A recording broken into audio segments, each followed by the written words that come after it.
Hey everyone, Dave here from Casual Shooters Podcast. Just a couple things real quick. Laser app. On our website, I've added a new page. If you go to sponsors, you can see links to all of our sponsors. There's a link for Laser app. You can get 15% off with our code. It's on the website, but it's a great dry fire tool. It's a shot timer and recorder, so it'll record your first shot, splits, transitions. It's even diverse enough that you can set up arrays in different rooms so that you can have to move from one to another. It'll record everything. Amazing device. Check it out. Go to our webpage, casualshooterpodcast.com. Also, Hoist. We've got our discount code on the webpage again, same page. But you get 10% off there, and we're talking IV level hydration for those of you shooting major matches this summer, even your local matches. It will help keep you hydrated. So go check it out. And also Gun Butter. There's a link for Gun Butter. You can get 20% off with our link. It's excellent lubrication for your pistols. Put a little on your lugs, the grease on the lugs of your rifle. Good to go. All right, so go to our webpage, casualshooterpodcast.com. Go to the sponsor page. Links to their website right there, and the codes are on there for you. All right? Thanks for listening, and we'll talk to you later. So you ended up getting out. Now, did you go to college? I did. Yep. Went to the University of Iowa. You went a long way from home to go to college. Yeah. Okay. Now, how and at what point did you find competition shooting? I shot my first competition of any sort in probably 2014, but I shot my first USPSA match in 2016. So it's somewhat new for me, but I've been obsessed with it ever since. Okay. Well, I mean, that's a pretty good gap, 7 years between getting out and shooting any type of competition, but then another 2 years before you shot USPSA. So what'd you do in that time from 2007 to 2014? I mean, as far as shooting stuff, like just the stupid like country boy things that we would do before. And we go out to the range occasionally, but like we throw a whole bunch of clay pigeons against the back berm and try to shoot them with rifles or, just like that stupid stuff. Go shoot a bunch of Gatorade bottles with pistols and, like all the dumb stuff, at the time. And yeah. And then so the first thing I ever shot was like IDPA. And, so then I thought competition shooting was really stupid. Like I like competing, I like shooting, but after shooting a couple of those like local IDPA matches, I was like, man, if this is competition shooting, this is an awful lot of work to only show up there and get like 2 minutes of shooting, but with like a guy standing over your shoulder the whole time, like, you reloaded in the wrong spot, that's a penalty, and kind of all those things, And yeah, so it took me, I kind of fell out from like doing a lot of gun related stuff. I was kind of into hunting. And then what literally spurred me to get back into being really serious was my last college coaching job. So I was a college strength coach. So my last coaching job, I was a head coach at a D3 college university named Buena Vista University. And so before, I can't remember which year it was that I was there. I was there from 2012 until the end of 2015. But one of those times coming back to fall, they set up this big, huge, like campus-wide emergency like exercise. So they're going to have like a theoretical, like a fake, school shooting incident.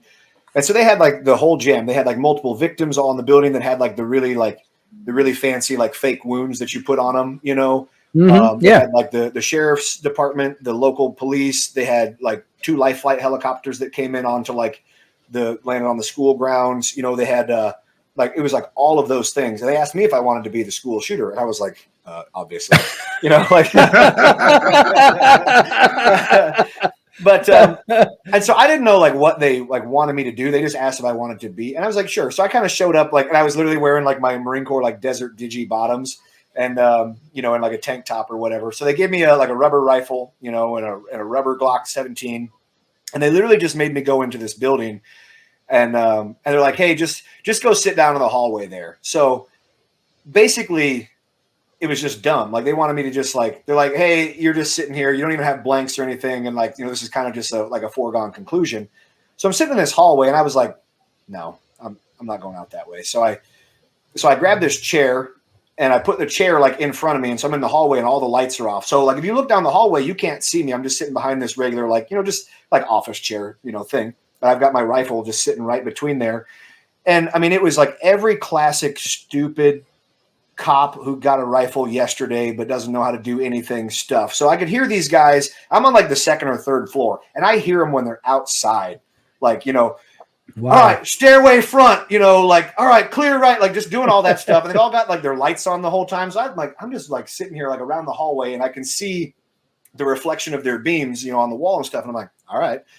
So the first guy kind of comes up to the wall and he just walks right around and I go, bang. And he goes, what? And I said, bang. And so he just like looked at me really confused because they were obviously like, apparently they were, they were briefed that like I wasn't going to like offer any resistance. And so the guy kind of like backed out of the way. So then these other two guys kind of came up and, tried to make a big effort of like they were pieing. But the one guy literally just walks around the corner and like marches at me with his rifle up. And I was like, bang, bang.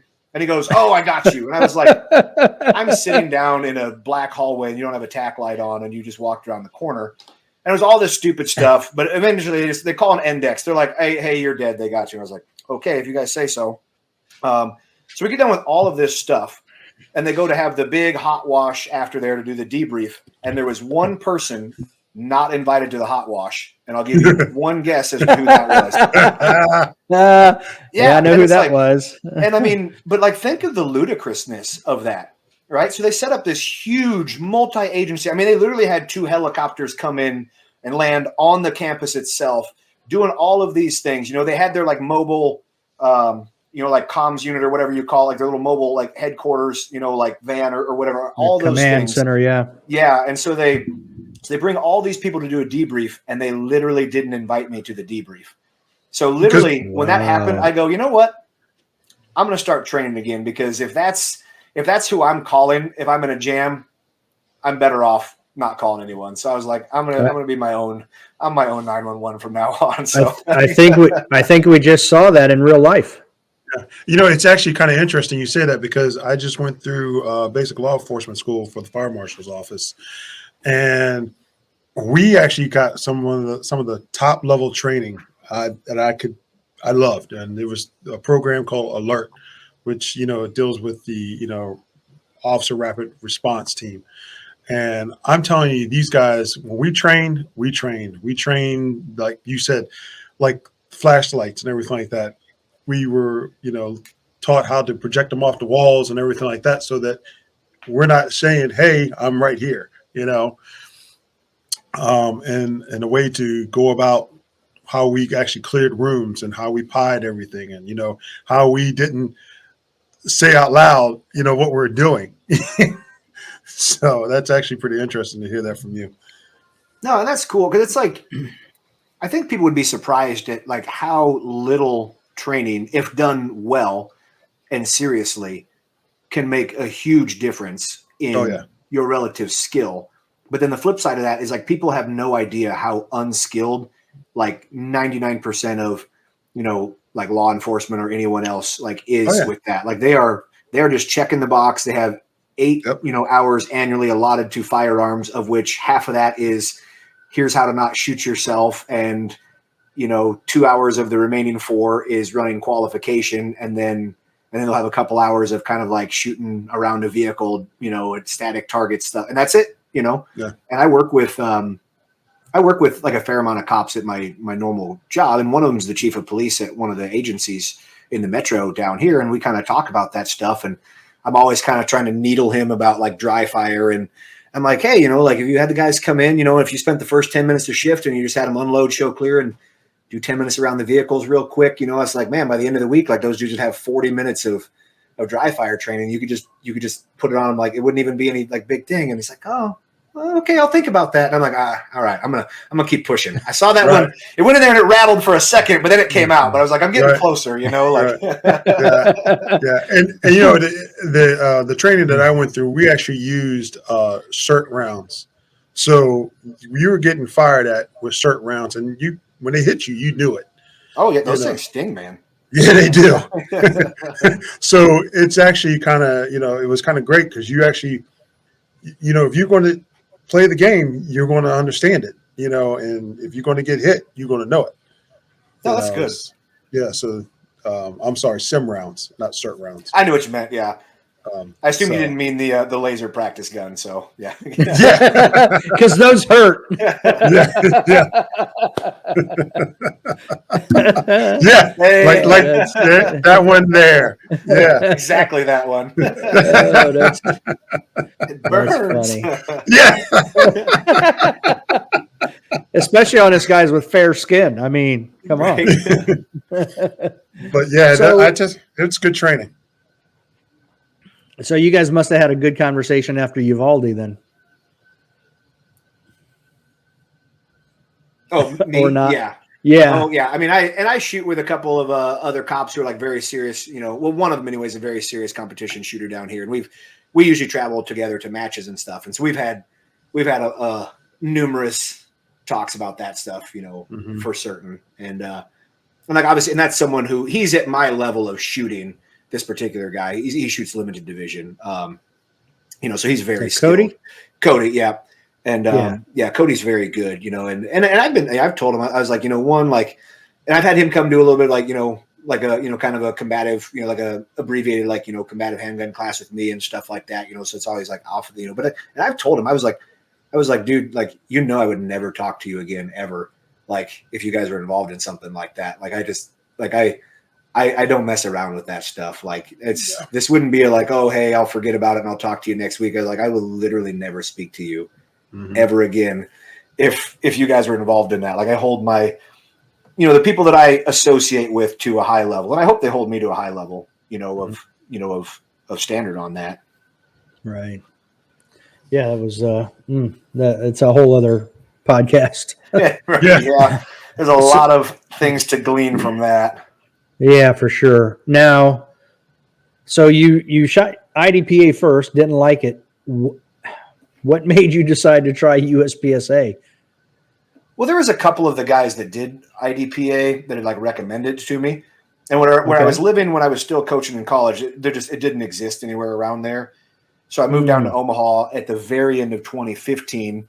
And then Omaha's a shooting town. I didn't really know it at the time, but Omaha has a fantastic range. We have a lot of very serious shooters and some really good guys. I think we've got 4 GMs in town. So me, Cody, Joel Park, and then Greg, as well.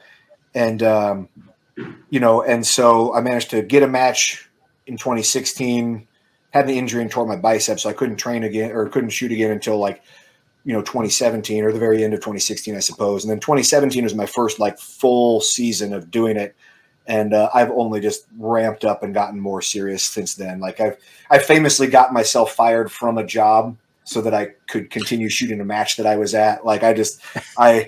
I know where my priorities lie, and I choose that. So, I'm supposed to be at work. Yep. Next stage. Yeah, well, it was one of those when I was managing a gym, they did the hey, my relief didn't show up and I'm going home. You got to come in thing, and I was like, yeah, I'm not coming in. Right. I was like, I am on stage 6 of a 10-stage major, and I am currently winning limited division.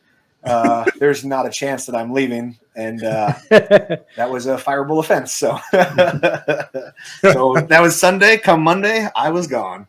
You should have done the whole. You should have done the whole I can't hear you. Oh, and said I didn't get the message. Yeah. There would have been sneakier things to do with that, but I was no. I don't really like that job anyways, and I want to win this match, and then I didn't win that match. I got beat by Cody, so yeah, son of a. Well, you can blame it on being distracted by work. I mean, obviously I did. Yeah. Yep. So did you start shooting limited from the get-go? Basically. So I shot my first match as production, just because that's what like all of the good guys at the time locally shot. Like Joel and Cody all shot production. Same thing with, with Greg and a couple other guys from like here, and then like kind of one of our sister clubs in Des Moines area. And then I switched to limited after. I think I only shot one match in production. So then I shot limited minor. I shot limited minor all the way until I think my first major I shot.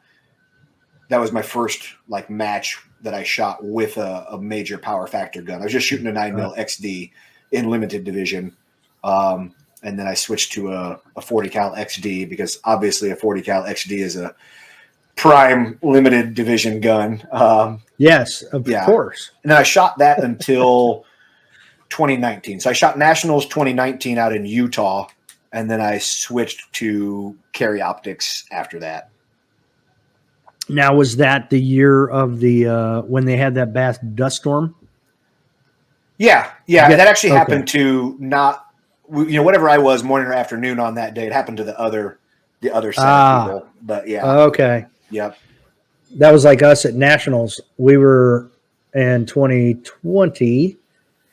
We got hit with the thunderstorm, the torrential downpour, and the other, I think it was we were shooting afternoon that day. That morning they had perfect weather, and we got absolutely deluged. Carry optics Nationals in 2020. Yes. Then I know exactly what you're talking about. Yep, because I had just finished up. I want to say that we shot son of a gun. What do you call it? Shot zone 2, I think. Oh, okay. I think we finished up zone 2 because I was kind of on that like west side of the road there, coming off of whatever stage. There's like a double bay there. I remember, one of them had like some strong hand only, and we just finished up around there. Yes. And it was just kind of starting to sprinkle. And then I walked under the awning to kind of put my stuff away. And then, like all the afternoon guys were showing up to get ready, and it was just like, boom. And I was like, well, okay, then see you guys later. So, and we got to start on stage 19, which is the one with that super long, the 42-yard shot. Yeah. The one where they're going out there with the golf cart to score. Yes. Yeah. Which, look, that's not that long of a shot, but when it's dark and hazy and raining and there's a blob of a plastic sheet over it, you're like, exactly where am I aiming here? No, that sucks. Yeah, trying to do that with plastic on the target. That definitely sucks. Yeah, that added a whole. I never even would have considered that, had that not happened. But now I'm like, okay, I need to be able to recognize shapes and figure out exactly where I need to aim. It was interesting for sure. So so you're shooting a CZ in limited and a CZ in carry optics as well? So I just shot the XD in limited and then retired that. And then I just shoot the CZs now. So just in carry optics. Oh, okay. I gotcha. So you don't shoot limited at all anymore? No, nope. Okay. Well, congrats on your Cornhusker and Kansas Free State wins this year. Thanks. Yeah, missed I think I lost Great Plains section by like, what was it, 7 points or 10 points or something, and then got the next two. So I got Area 3 coming up a week from, not this weekend, but next weekend. So that'll be some good heat out there. Yeah, I saw your squad. Looks like a pretty good squad full of people. Yeah, and then, Max is out there, Nils is out there, like Luke Cow's out there. So there's probably like half a dozen of us that are all like super squad, like carry optics guys that are shooting it. So it's there's some legit heat. And I think Luke is shooting on the same squad as Nils.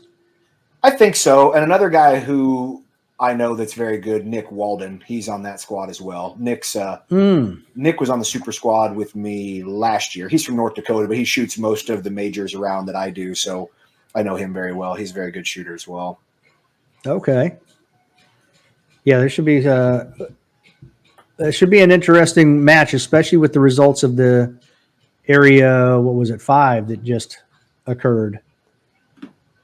I saw some of the stages coming out of that, and that looked like a monster of a match. So, like, well, and I don't know. Where is it at? So let me share a screen real quick since you can see. Share screen. Share. Let me add it. Now, there's something I find very interesting. So Max took Area 1 and Area 6. Nils took Area 5 with Max being second. Now, if you scroll down, Nils took Area 1 and Area 6 production. So Nils is 3-0 so far on area matches. And then if I scroll Nils down, is a fantastic iron sight shooter. and then if you scroll down, he took 2-gun nationals and classic nationals in single stack. So he's 5-0 in major matches. I keep saying, I've said it on social media, I'm like, this might be the year of the Nils, the Chinese calendar of the year of the Nils. Yeah, Nils is incredibly good. And like, Yeah. so I shot on the super squad, last year. So I haven't seen the guys, that I've shot in person with now. It's like if Max is on top of his game, he's incredibly difficult to beat with that.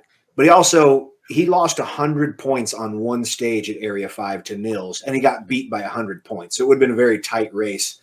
Right. Otherwise, like he had 6 mics on one stage and had a 6% on a 120 point stage, and that Nils won. So it's it'll be kind of interesting. You have a guy like that, like Max, who's, if he's on and doesn't throw a lot of mics, like he's incredibly fast. He's hard to keep up with speed wise, but the way he splits targets, there's fraught with peril. Like when it doesn't work, there is an awful lot of mics and bad hits. And so there's definitely, some cracks, potentially in that. Whereas Nils is very, he's still very fast, but he's like just, a cool freaking Constant. customer. Like, yeah, he's very, very good at what he does. Just very little ups and downs. He just kind of does what he does.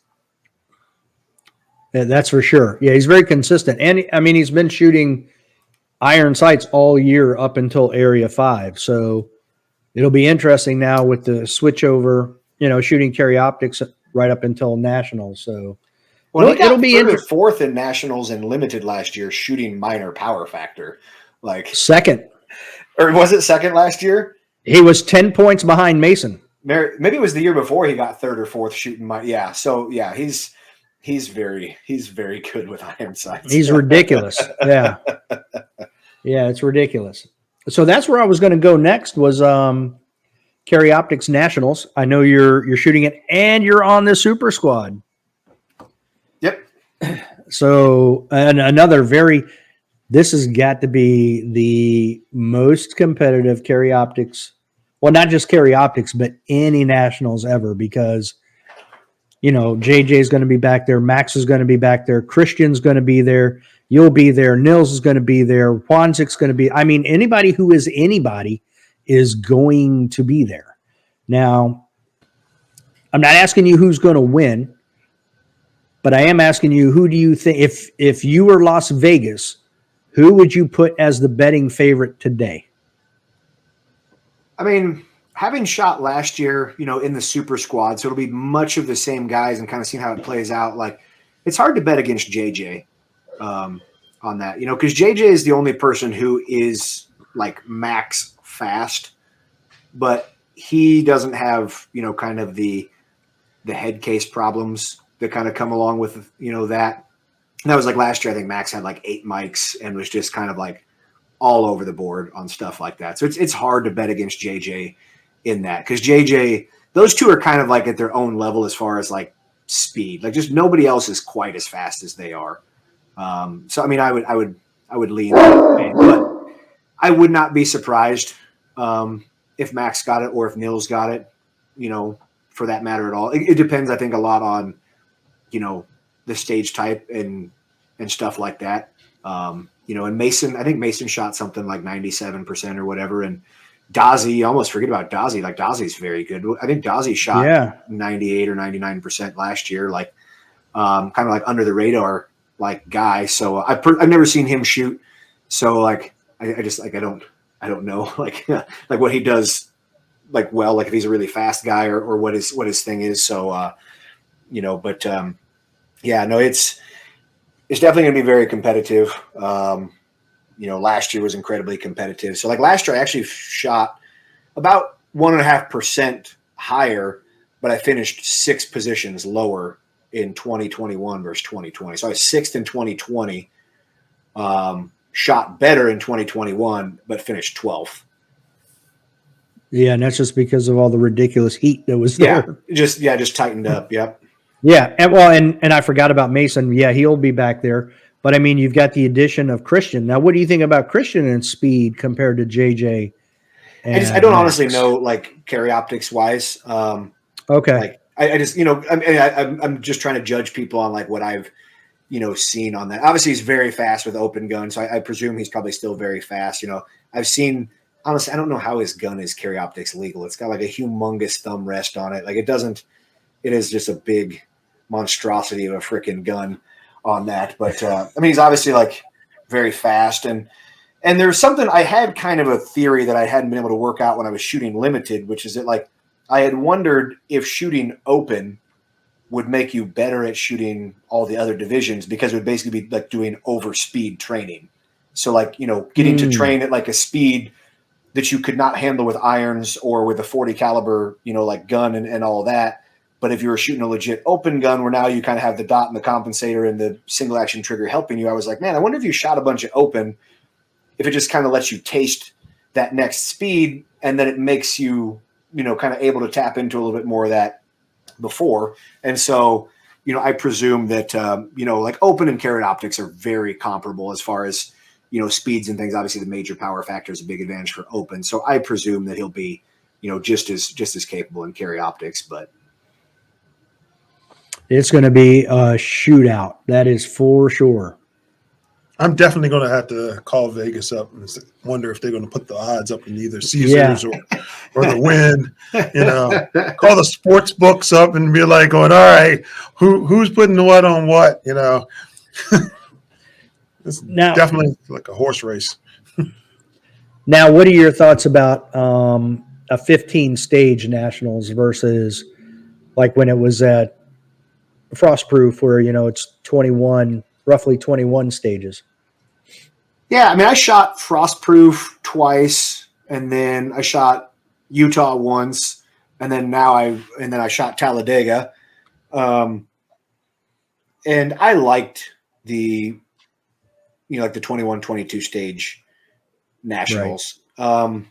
But the Talladega range was really good. Like I really liked. I thought the range was fantastic. The parking part of it like sucked, but just the actual range itself.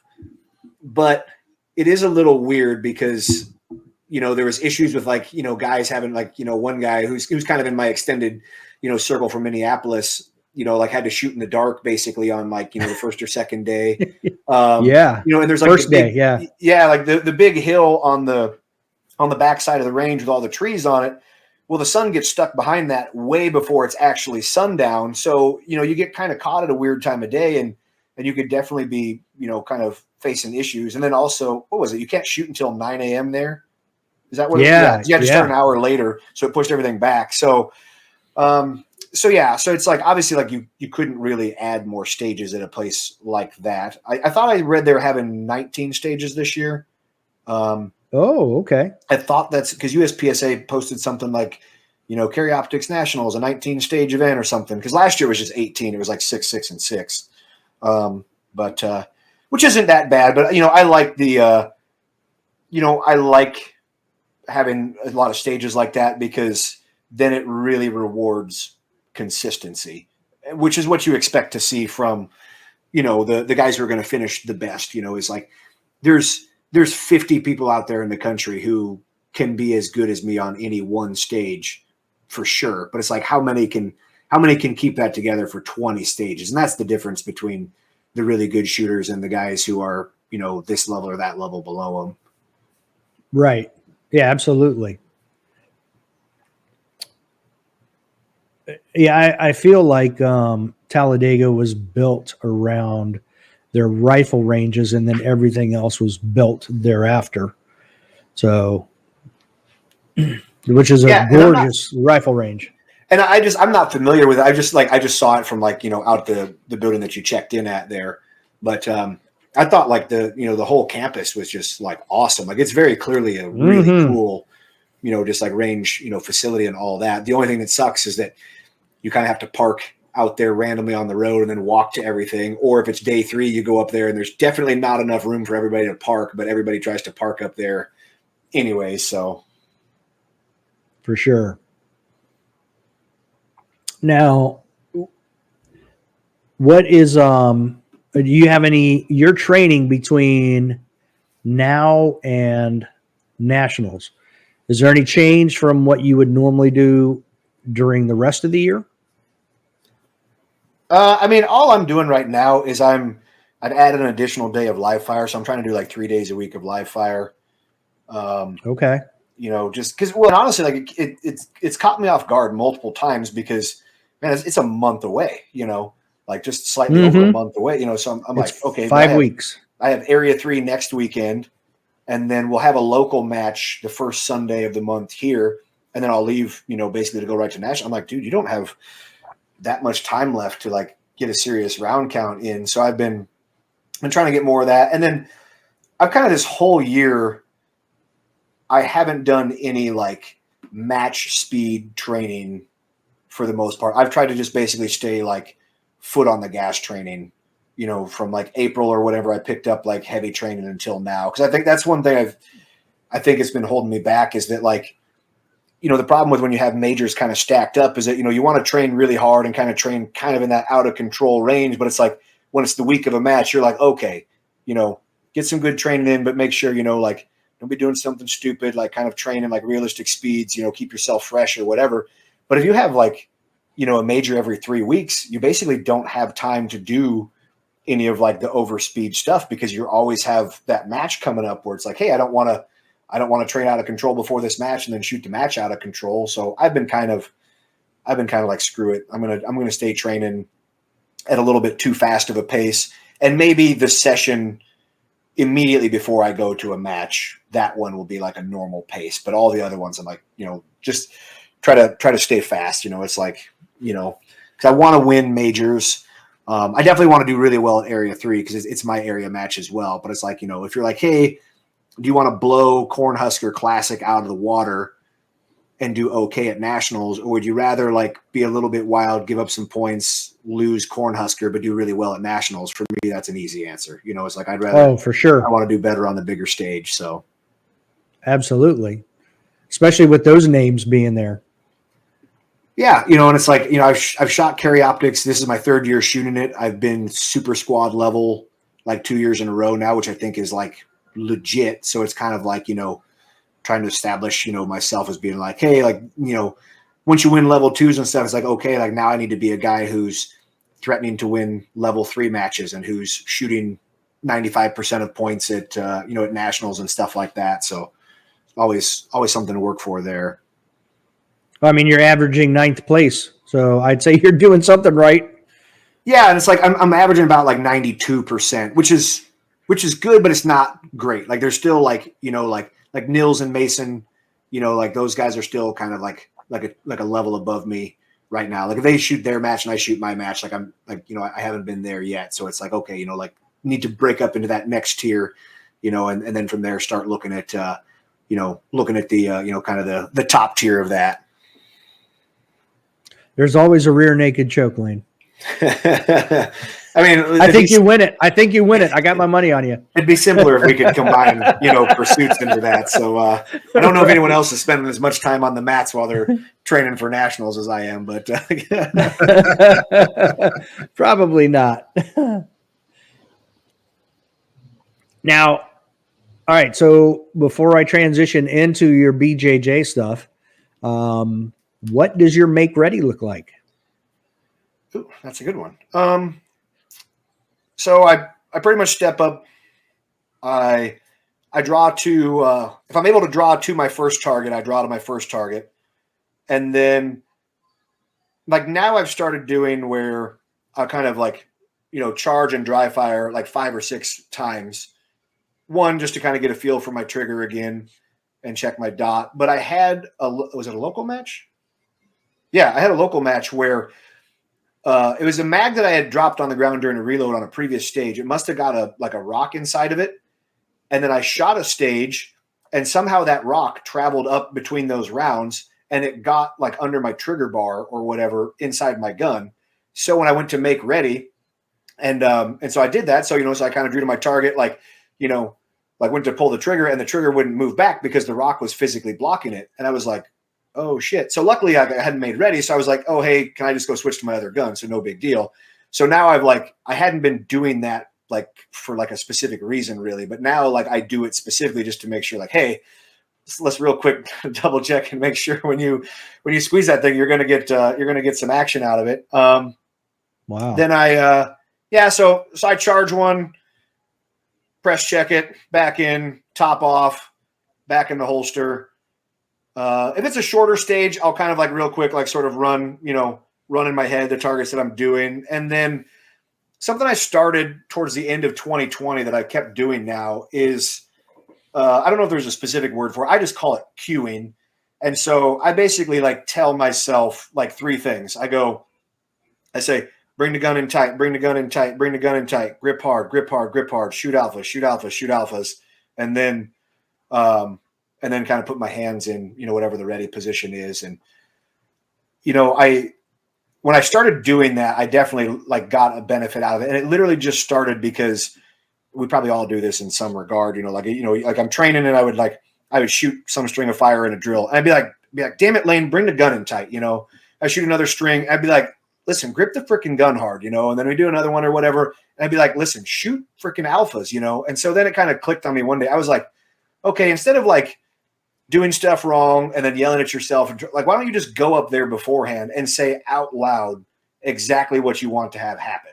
Because it's like, if I can't visualize and verbalize what I want to have happen, why do I expect myself to do it right there? So I go out there, like I say it out loud to myself. I probably look like an absolute like psychopath, like to the ROs when I'm getting ready, but I just like, I say all those things out loud, I'm like, yeah, I don't really care what they think of me as long as the time's good and the hits are good. So like, wada bing, ready.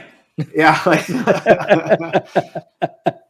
Okay, cool. Well, you can blame Jay Beal for that question because we asked a couple of people and he's like, man, I look forward to that question every episode. So now I make sure we ask. So you can blame him. He is a funny guy. He's a good guy. Yeah. He's actually wearing our jersey the first day of Nationals. So I'm excited. Nice. Yeah. All right. So I think he beat me by like it was less than 2 points. It was like 1.6 points in 2020. Like I beat him in the overall, but in carry optics, he beat me by like 1.6 points or something like that. And I remember because I'd never met him in person. I'd seen the name. And so when we go to walk through the prize table, so he's one right in front of me, and he gets the $1,000 blue bullet certificate, and then I got a CZ P10, so I was still happy with that. But he was kind of like went to grab it, and so I'm wearing like my blue bullets jersey, because we just got done shooting or whatever, and he kind of like looked at me, and I was like, dude, you're in front of me, like I'd take that $1,000 like certificate if I was you in a heartbeat, like that's worth twice as much as the gun. So like, that's funny. Yeah, he's a good guy. I definitely put money on you if you two were to grapple. I mean, I'm slightly larger than he is, but just I think only by 3 or 4 pounds. So okay, just a wee bit. So how did you get into, or when did you get into Brazilian Jiu Jitsu? So I took my first Jiu Jitsu class. It would have been basically the start of second semester of college, so like January of 2008. I was kind of always like interested in it. And I started working at a bar there as a bouncer, and it just so happened that, most of the dudes that were there were like jiu-jitsu guys, MMA fighters, wrestlers, and they trained in the Hawkeye Club. So University of Iowa's Brazilian, like the student club. And they're like, hey, like we train, these days, these times, like you should come up and try it. And so I did. And yeah, just kind of more or less been going ever since then in some regard, but. And I don't think the Hawkeyes have a very good wrestling team, do they? I mean, we take it reasonably serious in the state, but yeah, I would say so for sure. We got screwed out of that national team title in 2020, but we got our 2021 team title. But Yeah, it's a powerhouse. It's a college wrestling powerhouse for sure. Definitely. So, now, listening to your podcast, it sounds like you didn't get into wrestling until college as well. Yeah, I did wrestling as like a little kid, and then I wrestled in junior Okay. high, but I never liked it. Honestly, like I think there's a couple main reasons. Like I was a super like late bloomer physically. Like I was one of those guys. Like I don't think I hit puberty until like my junior year of high school. So I'm kind of like, well, you got a Great Dane, so you've seen this. It's like you got like a large breed puppy walking around, so it's huge, but it's still a baby, and it gets picked on by Yorkshire Terriers and all those that are full fledged adults. And I kind of think I was in kind of the same boat where it's like, it's kind of like I sort of looked like, hey, I'm at the same level as these guys, but this dude's had armpit hair for 6 years, and I'm just, I'm still waiting on my chance to kind of get into this, and so it was like, and then also, like I was chubby at that time, so it was like, when you're in like kids wrestling and stuff like that, is they don't really break you into age brackets for the most part. It's just by weight. So if you're fat, you have to go with kids that are older than you. And so older kids and wrestling is the most unforgiving sport. It's way more than jiu-jitsu is, so you just get wrecked on. So for me, it was basically like, hey, go to a tournament and like get beat on by these older guys and then go to practice. And it's my buddy's older brothers who were like really good wrestlers. Like one of my friend's older brothers was a cadet national champ Greco guy, and so some of those dudes. And I was like, dude, I don't enjoy this at all. Like, why would I want to do this at all? And it also kind of happens to be like my high school wasn't really like a wrestling school. I mean, we had some like decent wrestlers, but we were definitely not like one of those schools that are known as wrestling schools. Like basketball was more popular, and my dad was a basketball player, like in high school. So like obviously, like every other boy, I'm like, dude, I want to do whatever my dad was and be better at it. So at 5'10". Yeah. I mean, in hindsight, like there was obviously a short lifespan on the basketball career, but I mean, you could have been a white Spud Webb. Yeah, it wasn't bad for. I mean, I was an all conference guy in high school basketball player, but okay, that's pretty good. Yeah, but it's obviously there's levels to that stuff. So of course, like anything, of course. So I mean, saying you were a high school all conference wrestler in high school, is completely different than all conference in college. So yeah, and it's one of those where it's like, obviously there's the part of me that wishes I had liked wrestling then like I do now. So I would have an additional 10 or 12 years of like wrestling, like experience and training and background. But then, the other side of it that I'm really happy about is that like, part of the good thing about going to, a small town, a small school is that like I was a 4-sport guy in high school. So I have a very like well-balanced athletic background. So, like I don't think there's any sport that like you put me in that like I'm not reasonably competitive at. And I think that makes you much more well-rounded. Whereas like a lot of the really good wrestlers, especially dudes like who are good in high school or whatever, they tend to specialize so soon that they're not nearly as well developed, athletically. So they get into other pursuits and they're not as well suited for it, Right. Yeah, you get very singularly focused on things.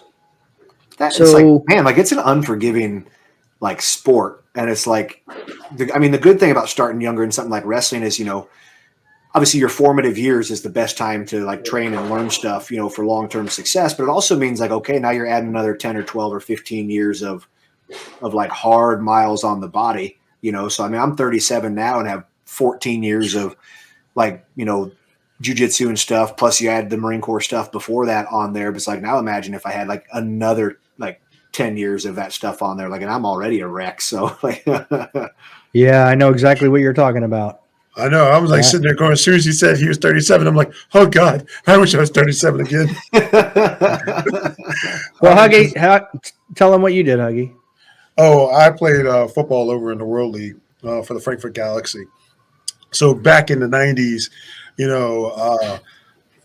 there was all these, little clubs coming up. There was arena football, there was a Canadian League, and then, the shot was to go over to, the World League if you were picked up by either one of them. But most of the guys that played over in the World League, a lot of times, just like they're doing now with the XFL, a lot of those guys that didn't make the roster went over there to play and just to get the reps or just kind of tune up a few things before they came back to the NFL. Or if somebody got hurt or injured, then they'd pull them back to the NFL. So I didn't get pulled. That is incredibly like unforgiving, like realm to and exist in. And tell him what position you played. Oh, I played middle linebacker. Yep, so, there it is. Yeah, so he just got walloped by big old linemen. Oh, it was just thunder. That's all you kept on hearing. It was like this big old crack of thunder. It was just helmet to helmet. And it's such an alpha position to play, though. I mean, it is. Like a good middle linebacker is like he's got to be really smart. He's got to be an athlete, but he's also got to be like a dude who's got to get like dirty. Like there's, you know, like you are the marquee part of that, and there's no like sitting this one out or like, oh, if I just hang out over here, it'll be like, no, you are the man. Like there's no taking a playoff. No. I mean, it's like you either moving over to the left, you moving to the right, or it's coming right down the middle. It was like, you're going to get it one way or another. You're in on every single play. Exactly. And I always like now. I'm like, if I forget something, I'm like, yep, I blame it on CTE.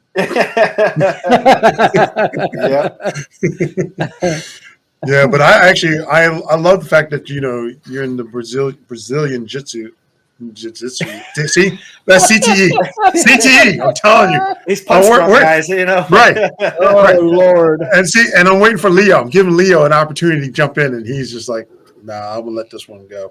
But anyway, I think it's great. I wish I could get into it, but at my age and the way I am now, I'm afraid that I get down on the mat and I'll be like, yep, can't get up. Can't get up.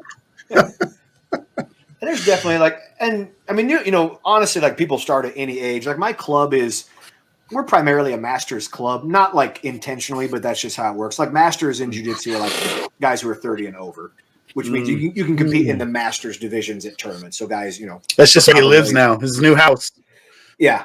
And, and so it's one of those, like it obviously like I went through like being a young guy where like, you get bumps and bruises, but nothing is like a long-term injury. And then like I tore my bicep, wrestling, and then I blew out my left knee and had surgery, doing it and stuff. And I've kind of shifted now to where like I'm very like careful with how I train. And it took a long time to get to it, but now it's like, if I feel like I've had enough training for a day, like I just stop.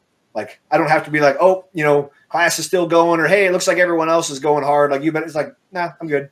It's like, oh, hey, I had a couple good rolls with, my buddy BJ, who's a huge, college lineman guy, another jiu-jitsu black belt. And this other guy, like we call him Big Josh, who's another black belt, 6'5", like 260. It's like, hey, I had some good hard rolls with those guys. Maybe I'll go roll with the blue belts a little bit and, kind of work some technique and take it easy. Or, or maybe I'll just sit on the side and watch or talk smack to dudes who are going or whatever. It's like, it takes you a long time to come around to that because like the peer pressure and like the ego stuff is so prevalent. But it's like at some point you got to be like, all right, like I'm in this for the 30,000 foot view and not the 3 foot view. It's like if you look at my progress, I want you to look at it from up in space. Like, okay, there's some ups and downs and some bumps and this or that, but it's generally like that line is moving up. It's going in a positive direction.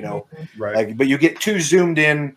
Any one time, and you start to see those those valleys and stuff like that. So I just kind of being a little bit smarter, a little bit more mature with that stuff, and frankly, just not caring so much about what other people like want you to do or not do. Right.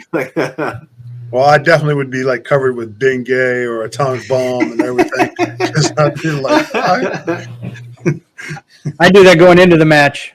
Great. Good luck with that armbar, buddy. So Lane, you were now I'm reading directly off of your website here, so I don't get it wrong. You were the world runner-up, no gi, in 2018 and 2019. So when you started BJJ, did you strive to get to that level, or was it just you fell in love with the sport and that's where it led you? Oh yeah, I definitely didn't know it was going to go that. So I think those two competitions when I was a blue belt and a purple belt. Okay. And yeah, it was, I didn't know how long I was or wasn't going to stick with stuff. Cause I don't think that a lot of people like you plan that out, like, ahead of time when you start. My club's very competitive, like as far as like our guys do a lot of competitions. And so I kind of just got, I sort of just got peer pressured into doing worlds that first year. Like I literally didn't want to do it because you got like, bullied I didn't want into to spend the money. Like I had just gotten fired that summer from the gym job and started a different job. So it's like, so like I was like, hey, I don't really want to drop all the money to fly out to California and all that. And so one of the guys that like I did jujitsu with at the time, he's at a different club in the same town. Now I'm still good friends with. He's like a very successful businessman, owns something called Great Plains Auto Body. And he literally he called me when I was at work one day and he goes, hey, take a picture of your ID, send it to my wife. And I was like, why? He goes, just do it. And I was like, okay. And he's like, hey, my wife booked your flight, to come out to work with us, like, or whatever.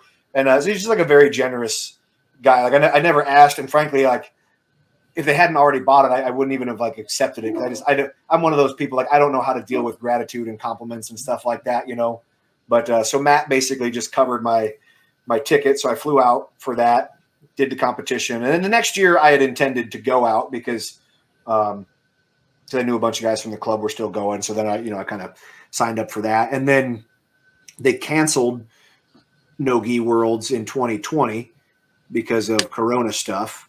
And then last year they changed the schedule because so now it's back on schedule. So usually No-Gi Worlds is like the second weekend of December. So for me, that's perfect because I don't do any jiu-jitsu competitions during shooting season. So usually finish up September, October. Now I got a couple months I can go kind of hard getting ready for that. Well, last year they did No-Gi Worlds in like August. So I was just like, I can't go. So I kind of hope to go this year, but I don't know if I'm gonna be able to or not yet. But at least in my head, I want to. So where's it at this year? It's in Anaheim, California again. That's just like it's normal. That's its home location, but okay. All right. But this year though, you'd be as a black belt, correct? Correct. Yeah. Okay. So the level of competition is you're moving up. Presumably higher. Yeah. Yeah.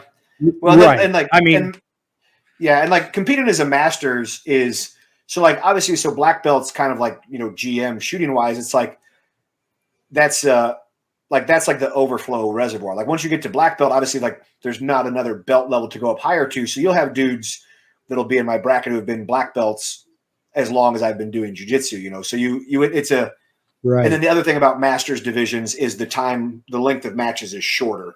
So it changes a lot of like the nature of matches because you don't have as much time. So it tends to be kind of like the first good position somebody gets to tends to dictate the match. Whereas, at the adult brackets where they're doing 10-minute matches, it's not quite the same. Strategy changes. Mm-hmm. Okay. All right.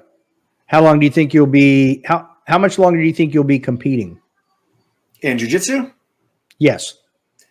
Realistically, I'd like to compete until I die, I suppose, but, or die while competing. That's the actual way that I intend to go. Yeah. I always tell people, I'm like, hey, I'm going to be like 95 or something, barely able to move, completely incontinent. I'm going to go shoot my last local match. I'm going to walk over in the corner and be like, all right, dudes, I'm out. And you just leave me over here in the corner of the range, like there you go. Yeah. You don't even have to clean me up. Just leave me over there. I was like, this is where I'd want to be left anyway. So the visual I had is just so bad. All right. Funny. So let's talk about your company.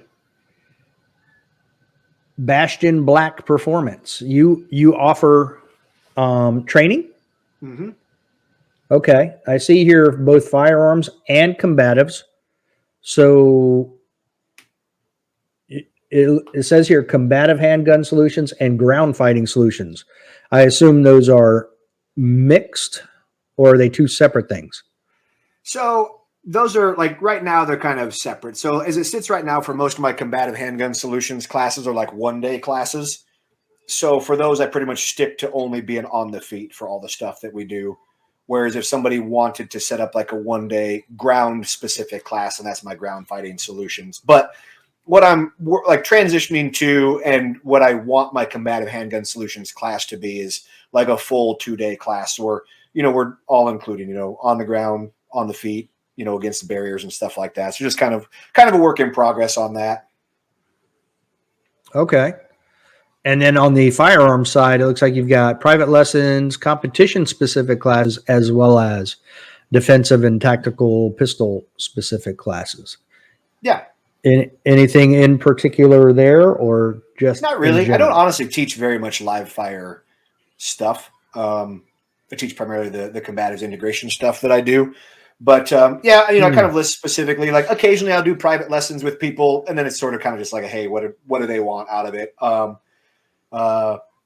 obviously we could do like, competition specific lessons or classes, or, then the, more combative defensive, quote unquote, tactical related shooting stuff as well. So like I said, it's, like those are definitely individual things I offer as, as I get more serious and more professional, I'm trying to get to where my 2-day classes, like, cover that as far as like having a live fire and then covering, the full spectrum as far as, on the feet, on the ground and stuff right now. Because as it sits right now, when I do my 1-day classes, I don't do any live fire at all, which the main reason is just because it takes so long to do live fire stuff. It's like by the time you do safety brief, and especially when you're introducing things like a thumb pec index and like, contact and very close proximity shooting, the safety level stuff takes a significant notch up from like your typical, USPSA or basic firearm stuff. And so what I found is just like, it just takes so long to do that stuff live that you basically eat up half of a day long class without really covering much material. And so, so 2020 in some ways was kind of a blessing because ammo was so hard to find and everything. I was like, hey, I'm just not going to do a live fire thing in my class anymore because ammo is so hard to find. But then the flip side, I was like, bam, now I get done. Like I do like a dry fire training session with the firearms and stuff, but I allot 2 hours. I'm usually done in 90 minutes or slightly faster. And then we have, a full, like, 7.5 hours that we can devote to the actual like combatives and the physical side of things. So it's, in my opinion, it's 10 times better, but.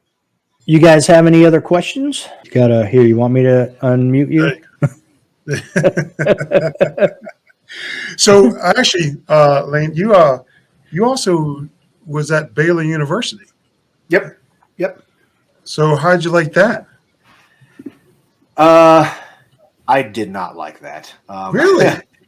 Being a D1 strength coach is an amount of work that is something that unless you've been a guy who's played in college or coached in college, like you just, you're not fully prepared for it. But then the other thing that I realized is like most of the guys who are strength coaches, for D1 football programs and stuff, they're guys who are obsessed with football. And so like, the football team and the strength coach, profession, that's like their job. It's their hobby. It's their passion. It's all of those things for them.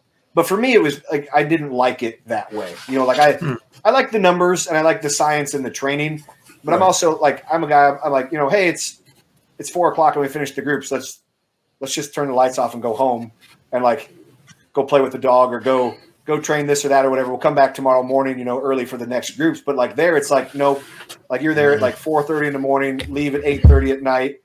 Like there's always something else to do, and I'm just like, man, I don't like this that way. For me, it was just like when you're a D1 strength coach, that is what your life is. Like, it's like you work 7 days a week, every week, but also it's just like, like you are there, 12, 14 hours a day, every day. And when you're not there, you're getting texts about facilities from this, and you're getting emails from this vendor about that. And it's just like, yeah, it's a lot of stuff going on. Wow. So what do you do now? So now I'm a security contractor.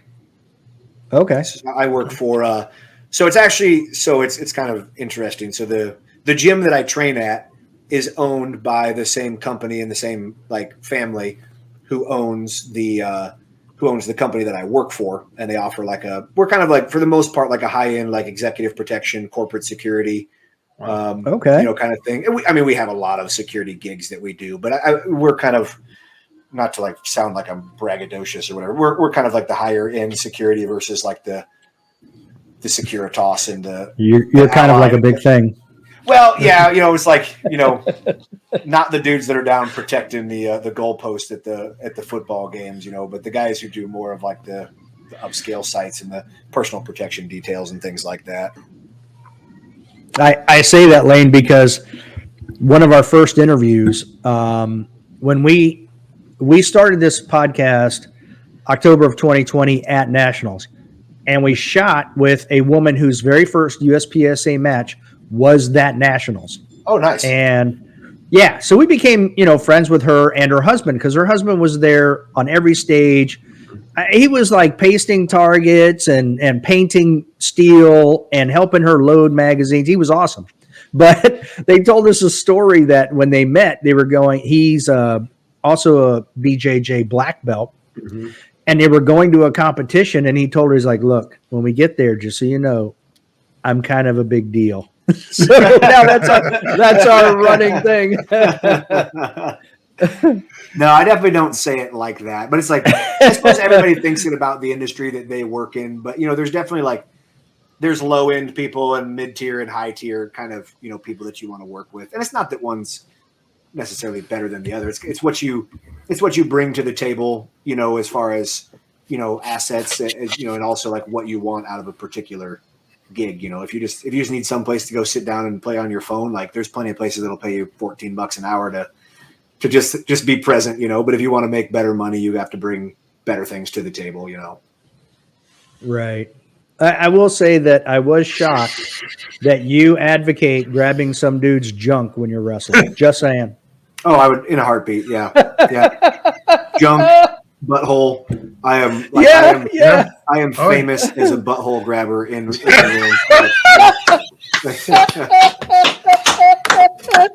Oh, I gotta isolate that.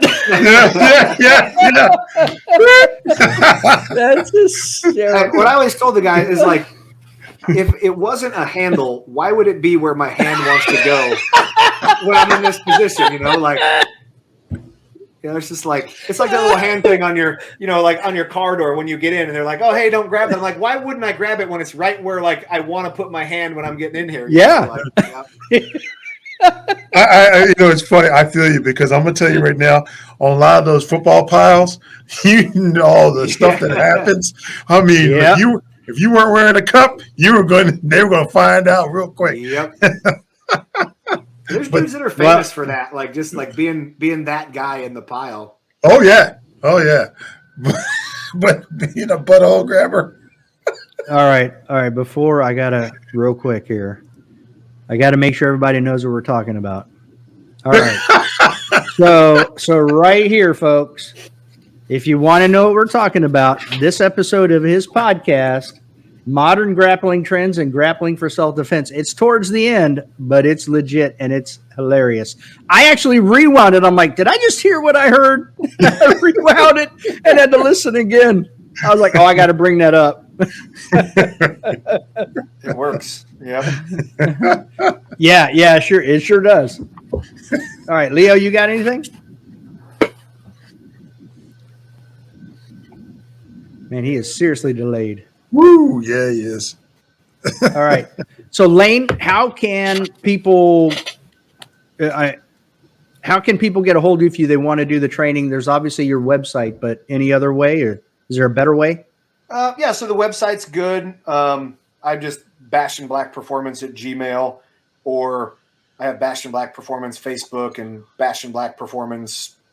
What's my Instagram? I think it's Bastion Black Performance Actual. My first one got deleted by Instagram because I post apparently I said unsavory things in a conversation thread, so I had to make an additional Instagram. So, but I've got Bastion Black Performance Instagram, and a lot of people contact me on that. It just seems to be kind of the way of stuff now. So any one of those things is perfectly legit. I mean, that's how you contacted me. So yeah, that's how I reached out. Anything else you want to plug or anything you want to expand on? No, I think that was That was a long conversation, but that went by like very fast. Like it did. we talked I about looked lots up at of one stuff. point and I'm like, 45 minutes went by. I'm like, what? No, that's the best. It's like a first date where you're like, damn, it's been an hour already. Like, this is going well. Yeah, yeah, and that's a good date. Yeah. Exactly. Yeah. It's like the one where you're like counting down the seconds and it's not good. So no, that's been, Oh yeah. That's when you're sitting there going like, "Where's my wingman? You're like, Get me out of here!" I got that phone call coming up. Joel's calling me. I got to go. Yep. Yeah. Yep. You always got that one buddy who knows like a time to call you just to check in and be like, hey, you need to get you out here or what? But Yeah. Well, Lane, we appreciate you coming on. no, thanks for having me, guys. This has been it's been a good time. Oh, it's been a blast. It was a blast. And I will see you at Nationals. That sounds good. Until next time. Don't be a little bitch. Yeah.